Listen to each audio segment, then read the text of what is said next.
MS, seorang ibu rumah tangga di Palembang melapor ke Polda Sumsel setelah kembali mengalami kekerasan dari suaminya. Peristiwa itu terjadi di rumah mereka di kawasan Ilir Barat 1, Jumat 28 November 2025 saat ia sedang tidur dan tiba-tiba dipukul hingga mengalami luka di kepala dan wajah.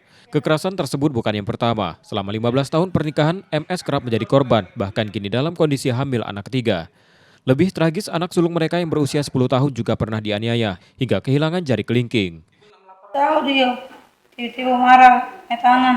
Di rumah atau di mana? Di dalam rumah. Pagi tadi ya? Pagi tadi jam 9. 9. Pas aku lagi mau tidur. Pakai tangan kosong itu? Iya. Biasanya karena apa yuk memukul? Dia tuh bawa minum deh. Minum ya, mabok ya. Ngambek. Nah ini anak kita juga sering dianiaya yuk. Iya. Diapain? Dia digebuknya. Dulu pernah diapain itu yuk? Tangannya sampai gitu. Di kapaknya. Di kapaknya apa dimaksudnya? Iya, dipotong. Apanya yang dipotong? Tangannya. Jari. Jari.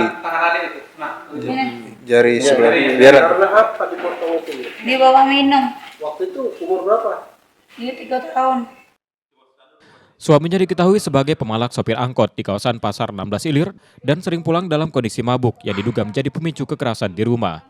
Untuk laporan saat ini sedang kami terima, yang mana barusan kami terima konseling dari Krimum.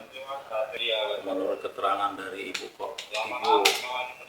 kandungnya ya, itu ada tangan yang sebelah kanan itu ada terputus dulu ya. Namun yang dilaporkan saat ini atas